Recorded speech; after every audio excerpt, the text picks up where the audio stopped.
So what's up wrestle fans, welcome to WrestleX bulletin. तो guys welcome है आपका wrestling updates के एक और नए वीडियो में, और रोज की तरह बिना टाइम वेस्ट किए बढ़ते हैं अपनी पहली अपडेट की तरफ। सबसे पहली अपडेट जुड़ी है कैरियन क्रॉस से, जिनके WWE से रिलीज होने के बाद ऑलरेडी कई सारी बातें सोशल मीडिया पर चल रही थी, जिस पर कैरियन क्रॉस ने एक इंटरव्यू में फैंस को यह क्लैरिफिकेशन दिया है कि WWE ने कॉन्ट्रैक्ट खत्म होने के कुछ दिन पहले ही नया कॉन्ट्रैक्ट ऑफर किया था, जिसे साइन करने के बारे में सोचने के लिए WWE ने कैरियन क्रॉस को सिर्फ 24 घंटे का टाइम दिया था, और ये कॉन्ट्रैक्ट सिर्फ कैरियन क्रॉस के लिए था। इसमें स्कारलेट को इंक्लूड नहीं किया गया था, और कॉन्ट्रैक्ट को साइन ना करना कैरियन क्रॉस का ही डिसीजन था, क्योंकि वो इस कॉन्ट्रैक्ट के बारे में WWE ऑफिशियल से और भी बात करना चाहते थे, लेकिन WWE ने उनकी नहीं सुनी, जिसकी वजह से कैरियन क्रॉस ने ऑफर को रिजेक्ट कर दिया। जिसके बाद इस सिचुएशन के ऊपर डेव मेल्ट्जर ने ये अपडेट शेयर की है कि WWE में सुपरस्टार के लेवल के हिसाब से कॉन्ट्रैक्ट साइन करने का प्रोसीजर होता है, जिसमें जिन सुपरस्टार्स को रिप्लेस नहीं किया जा सकता उनके कॉन्ट्रैक्ट नेगोशिएशन का प्रोसीजर डिफरेंट होता है, और जिन सुपरस्टार्स को WWE मार्जिनल सुपरस्टार समझती है, यानी कि जिन सुपरस्टार्स को WWE आगे चलकर बड़ा स्टार बना सकती है, उनके साथ WWE वैसा ही करती है जैसा उन्होंने कैरियन क्रॉस के साथ किया। यानी कि कैरियन क्रॉस को WWE के बिहेवियर से बुरा फील करने की जरूरत नहीं थी, उन्हें WWE के साथ कॉन्ट्रैक्ट साइन कर लेना चाहिए था, लेकिन कैरियन क्रॉस ने ऐसा नहीं किया, जिसकी वजह से कह सकते हैं कि उन्होंने अपने करियर की सबसे बड़ी गलती कर दी, और अब पता नहीं WWE उन्हें फिर से मौका देगी या फिर नहीं। बाकी इसके अलावा WWE से निकलने के बाद कैरियन क्रॉस और स्कारलेट की पब्लिक अपीयरेंस भी अनाउंस हो गई है, जो कि 15 नवंबर को होने वाला स्पोर्ट्स एक्सपो इवेंट है, जहां पर कैरियन क्रॉस और स्कारलेट अपने फैंस के साथ मीटअप कर सकेंगे। बाकी इसके अलावा रेसलिंग में उनका फ्यूचर क्या होने वाला है, इसके बारे में अभी कोई भी अपडेट नहीं आई है।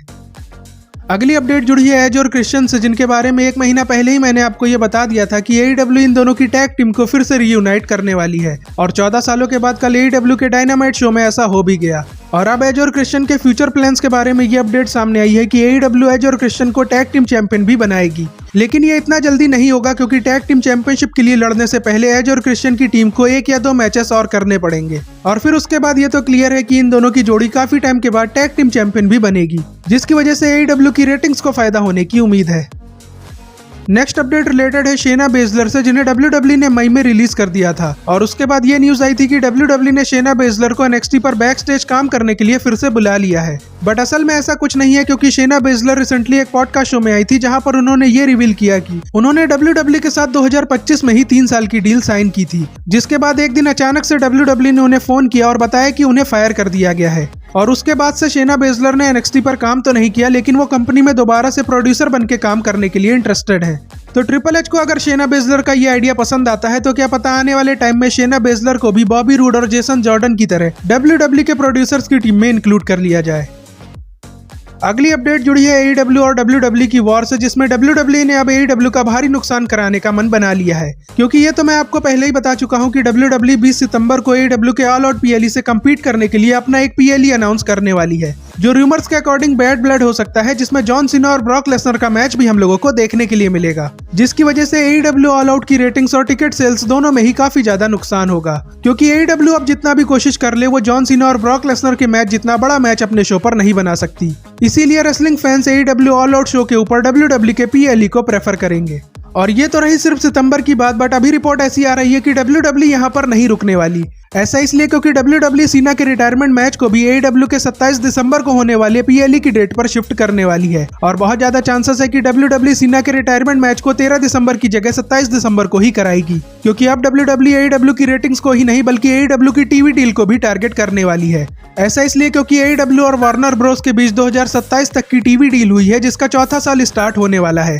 और WWE इतने सालों से इस बिजनेस में है, तो उसे पता है कि चौथे और 5वें साल में AEW को टीवी डील बचाने के लिए बढ़िया रेटिंग्स के साथ साथ अच्छा रेवेन्यू भी कमाना होगा। इसी वजह से WWE अब जितना हो सके उतना AEW के साथ अपने बड़े इवेंट्स को क्लैश करने की कोशिश करेगी, ताकि AEW की टीवी डील एंड हो जाए, और ये सब प्लानिंग WWE इसीलिए कर रही है ताकि वो TNA को AEW से ऊपर ले जा सके। ऐसा इसलिए क्योंकि हम लोग ये जानते हैं कि WWE TNA को तो इजीली कंट्रोल कर सकती है, बट AEW को नहीं। इसीलिए WWE का प्लान ये है कि WWE के बाद अगर कोई रेसलिंग कंपनी इस इंडस्ट्री में हो तो वो TNA होनी चाहिए, जिसका मतलब यह है कि आने वाला टाइम TNA के लिए बढ़िया होने वाला है, लेकिन AEW के लिए मुश्किलें और भी ज्यादा बढ़ने वाली हैं, और इसके लिए WWE को गरियाने की जरूरत नहीं है, क्योंकि बिजनेस में बड़ी कंपनियां छोटी कंपनियों से अपने लॉस को बचाने के लिए कंपनियों को ऐसे ही खत्म करती हैं।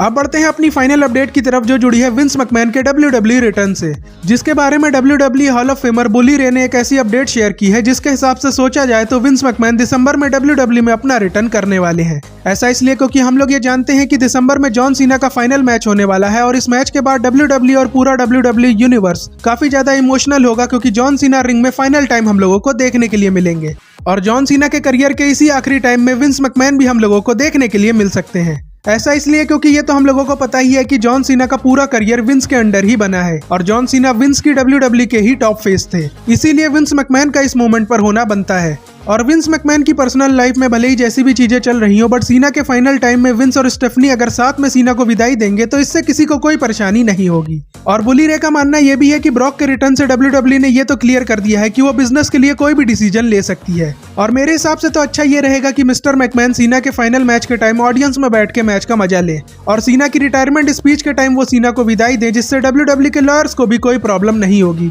क्योंकि विंस पर लगे एलिगेशन की वजह से वो कंपनी में तो नहीं आ सकते बट वो शो को देखने के लिए ऑडियंस में तो आ ही सकते हैं। इसीलिए मुझे तो लगता है कि विंस हम लोगों को सीना के फाइनल मैच के टाइम WWE में फिर से देखने के लिए जरूर मिलेंगे। बाकी इस पर आपका क्या मानना है वो आप कमेंट करके जरूर बताना। और इसी के साथ आज की वीडियो यहीं पर एंड होती है, बट जाने से पहले आप चैनल को सब्सक्राइब कर लेना और वीडियो को लाइक शेयर करना मत भूलना। और अब आपसे मिलते हैं नेक्स्ट वीडियो में, तब तक के लिए goodbye and see you soon.